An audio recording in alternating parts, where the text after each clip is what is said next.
I know it's a big statement, but I don't think... I know a lot of things have been kept quiet and... Right then guys, so... The worst has happened really. It's really hard to talk about it, but... Yeah, so I didn't make the Olympic team, and this comes with a very heavy heart. Like you saw in the caption, COVID ruined my Olympics. It's a very big statement, and I 100% agree with it. It is very hard times for me. It's very painful, not just for me, but to look into my family's eyes and tell them that I didn't make the Olympics. So I'm going to go into a bit of depth about this whole situation. As you can imagine, it's not an easy subject for me. And first of all, the Olympic Games, it was been a dream of mine from such a young age. I started gymnastics when I was 5. I loved it. It was such a superhuman sport. And seeing the Olympics as the pinnacle point in our sport, it's just something that I've always wanted to do. I've done the World Championships, I've done Commonwealth Games and then European Championships. The last thing on my list was the Olympics, and it's something that was 2020 Tokyo Olympics was on my mind, and I worked so hard for it. So looking back on why COVID messed up my Olympics, these are the reasons why. So my first major championships was in 2017, which is the European Championships. My first ever major championships, I ended up going floor final and vault final for my first ever major championship. I knew 2020 was going to be approaching soon. Moving on to 2018, I had a lot on my plate, and I was like, send me more, I'm excited. I love competition, I love competing, I love the atmosphere, so send them all my way. I did the Gymnastics World Cup in Birmingham, the all-around. I put out some big scores against lots of other countries, and I came 4th there. And then after that, we moved on to the 2018 Commonwealth Games, which is actually up in Australia, the Gold Coast. Now, one of my favourite places. I love Australia, and I managed to get my mum and dad over there, and I wanted to have an amazing time. I was a member of the team that got us the gold medal, and we had an incredible competition. I even then made vault final, and I ended up getting a bronze medal there as well, so that was another accolade towards my name. Moving on from the Commonwealth Games, we had the European Championships in 2018 Glasgow. I was part of the team that got a silver medal at that Europeans, and we did some huge scores, incredible scores, and the atmosphere, everything was just as I like. As a crowd, I love it. I'm going to show off. I didn't stop there. I managed to make floor final as well, and not just made floor final, I ended up becoming the floor European champion in 2018 and #1 in Europe on floor. So once again, floor European champion, that's another accolade in my name and behind me, and I can use it in all my results. Going from European Championships then, I went to my first World Championships. I love competition, I love the pressure, I deal very well under pressure. It makes me fight that little harder. We ended up becoming 5th in the world as a team for Great Britain. So that was an incredible achievement, and it was nice to be a part of that. And my first World Championships, I made vault final, which then I became 4th in the world on vault. And just thinking now, like fourth in the world. I'm against China, Japan, Russia, America, so many countries, and I was 4th in the world. So that was another note to my book. 2018, Dominic Cunningham, 4th in the world. Let's see what he can do next year. And then the year after that is the Olympics. So 2019 came, and I knew there was a lot on the plate, and 2020 Olympics is getting closer. I went to the European Championship, and I ended up really hurting my leg, and I landed on a straight leg. I tore my LCL, ACL, hamstring ligament, and the ligaments, my knee was folding all over the place. I couldn't stand up.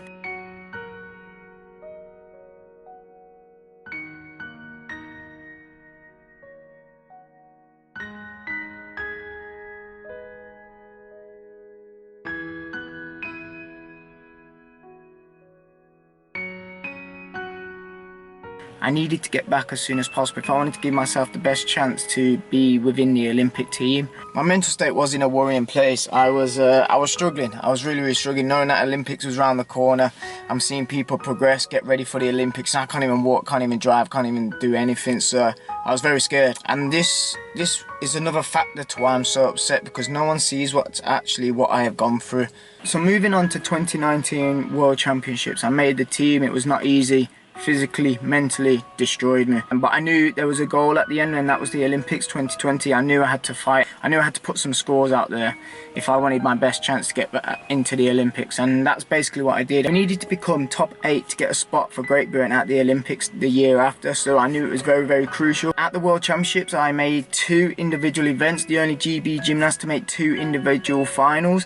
That was floor and vault, top 8 in the world. That's not easy. It's not easy at all. It's easy for me to say it, but it's not easy to do it. I was 8th in the world on floor. Moving over to the vault, I was 5th on vault in the world. And we'll do the round off, turn on, the big double twist off. That was a beautiful vault.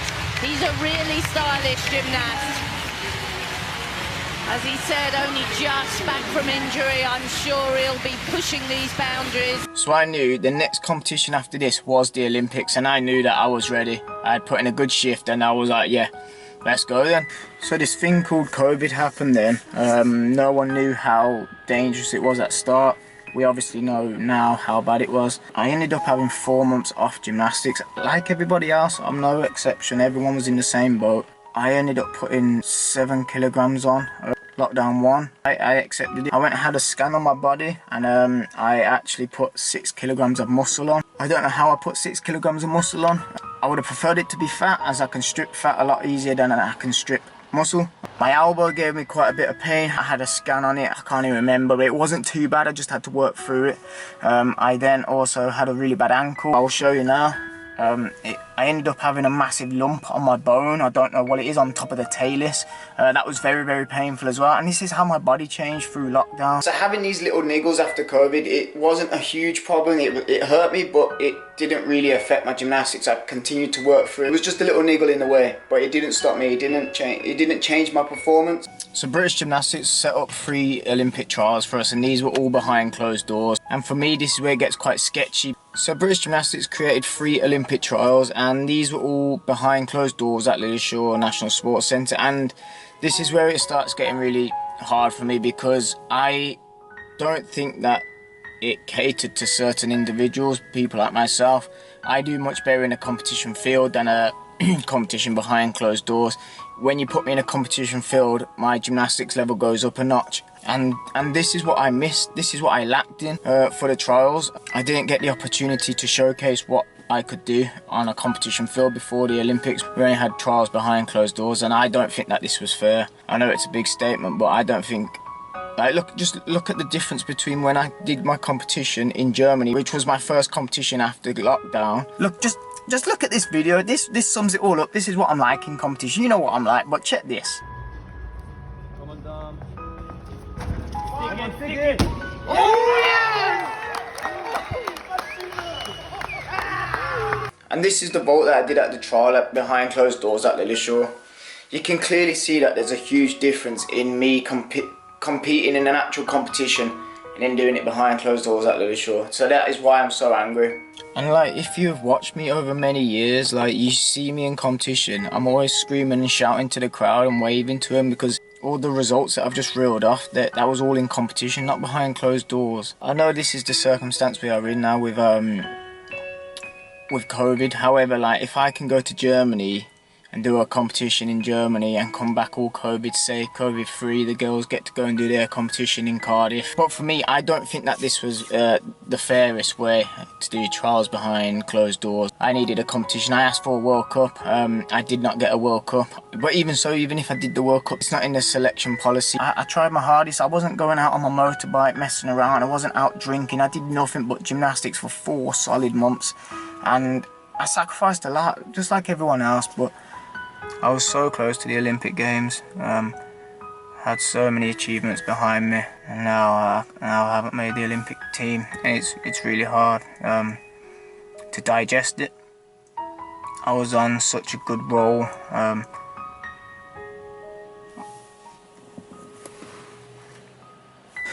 was on such a good roll. I was on tunnel vision for the Olympic Games in 2020, and then I just don't know what to say. I gave it my all for this Olympics, even after everything that had happened. I tried my hardest. I just don't know what to say. It's a really hard pill to swallow. The main thing that I can live with is no regret. I was always scared of if I didn't make the Olympic Games that I would live with regret. I wasn't out on my motorbike, I wasn't out drinking, partying. As you can imagine, I am in a very scary place, a dangerous place. It will never ease. It'll always be a heartache for me. I don't want to leave this on a negative. I'm a very positive person. I'm full of life, I'm full of energy. Sometimes you do get knocked down, and this is definitely one of them times. I wanted to make the video because I wanted to tell you what's actually gone on. I know a lot of things have been kept quiet and there's still much more to talk about, but I don't fancy talking about it. I want to stay positive. I'm not giving up at all. I'm not giving up gymnastics.